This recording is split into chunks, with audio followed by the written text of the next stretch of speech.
And welcome, ladies and gentlemen. Motormouth Minute, day after Christmas, the day of 40 zillion bajillion returns, retail stores everywhere. And the one question is today is how many people will try to return something without a gift receipt and without the main receipt. That will be about half. So let's get right to it. We've got, of course, our picks for the week, which, hey, we're still doing that even after we pick ourselves up, dust ourselves off. After that horrible upset special, good thing that video was a Facebook exclusive and not on YouTube, when I boldly or not so boldly picked the Tennessee Titans, who didn't do crap, and I knew it was going to go south. When the very first chance they get to score against the Chargers, what happens? They only put up a field goal. Folks, that never bodes well when you're trying to put your foot on the throat of another team and you can't get the magic 6 points. Right from there, I'm going, this game isn't going to go well, and how right I was. I thought at one point there was a chance Titans could have come back when they at least cut the lead to 11. Not so much. The Chargers, Phillip Rivers, LaDainian and Tomlinson company just put the foot on the gas and accelerated all the way to victory. So that pretty much takes the Titans, as far as I'm concerned. Some of you out there might argue otherwise, out of the playoff picture. They're gone, man, because this was a playoff game for the Titans, and they got their asses handed to them. So let's see who's getting their asses handed to them as far as fantasy football goes. Then we'll put up some more picks that we sure that hopefully at least we'll get one right for the remainder of Week 16. Real quickly, going to the 5th place game, we in the Calvin for MVP League. By the way, if you're interested on Facebook, I've got a link for a Fantasy Playoffs League that you can join. It's a contest league. You can only start one player one time, but everyone gets to go from the same pool. You don't have a live draft. It's just for fun. But hey, stop on by my page if you're on Facebook and look for a link, click on it, and go ahead and join. You'll know you're in the right league because the Thunderstrike is the first team, because I'm the commissioner of the league.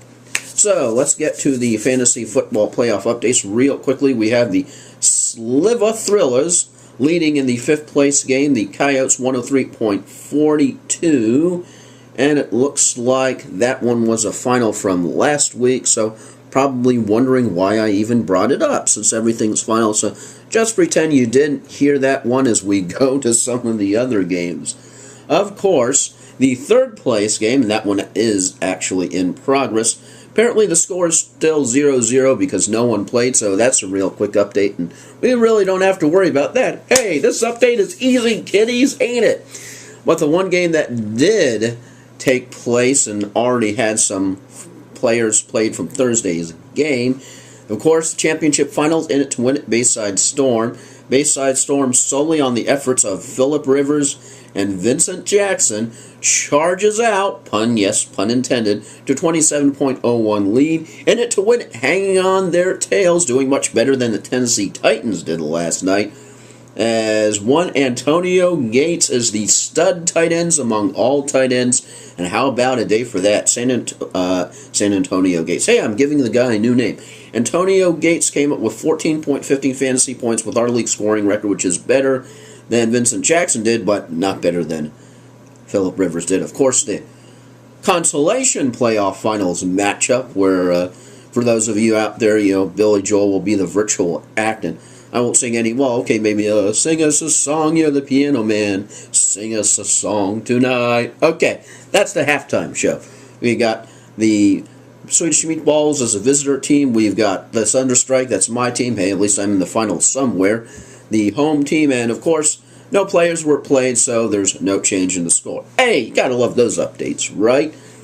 But there was one player who did play, but he was on my bench. Malcolm Floyd scored about 5 or 6 fantasy points. Not overly a great night, not overly a horrible night. So we'll see if some of the other folks can. We'll see if Mike Sims Walker can actually do better than 6.35 this week. With how he's been doing lately, not too much. And now, real quick, to our picks for the week, and we're just going to go which team's going to win and whether or not they're going to cover, or the underdog is going to upset cover. And this is all using spread lines from Fan IQ, which is a pretty cool website, quick fantasy every week. You can still do football, fantasy football for week 16, still do fantasy football for week 17. They've got fantasy NBA, fantasy NHL coming down the pike. So it's fun. Here we go with the picks. What a shocker. Saints, of course, over the Bucks. Bucks upset cover, though. I know, that's a shocker. Bengals over Chiefs. Chiefs upset cover. Texans over the Dolphins. Sorry, Ryan. The Texans cover. Falcons over the Bills. Falcons cover. Browns over the Raiders. Hey, they already beat the Steelers, right? And the Raiders upset cover. Because the Raiders can prove to be a pretty good football team this year when they put their mind to it. Then we got the Giants winning over the Panthers, but the Panthers upset cover. Packers win over the Seahawks. Seahawks upset cover. Patriots against the Jaguars. Jaguars upset cover. Patriots haven't been looking like the Patriots of late, even though Randy Moss definitely shut everyone up to the whole mailing it in thing last week. Then we got the Steelers over the Ravens. Ravens upset cover. Ravens prove they can be tough when they want to be. 49ers win. Lions upset cover. You're going, Joel, really? Yes. Cardinals over Rams. Rams upset cover. Eagles over Broncos. Broncos upset cover. Already did that. Colts win over the Jets. The Jets upset cover. The Cowboys win and cover. And the Vikings utterly, totally, completely win, cover, and mutilate the Chicago Bears on Monday Night Football. Now, Joel, you're asking, why do you have all these teams upset cover, especially teams like the Lions, especially teams like the Seahawks? Here's my two reasons. This is Week 16, so you have a lot of these teams that pretty much their playoff seeding can't really advance or get better than it already is. They also have injuries. They also have players that they want to rest to get ready for the playoffs. So when that happens, you're dealing with second string, or in some cases third string personnel, going up against first string personnel. So that's why I'm giving some of these teams that normally I would just say they're gonna lose, they're not even gonna cover. So that's why you have a whole bunch of upset covers, just because of the situation, the way all the intangibles are when you get to Week 16. And trust me, a Week 17 fantasy football championship final, I've done one, is not fun.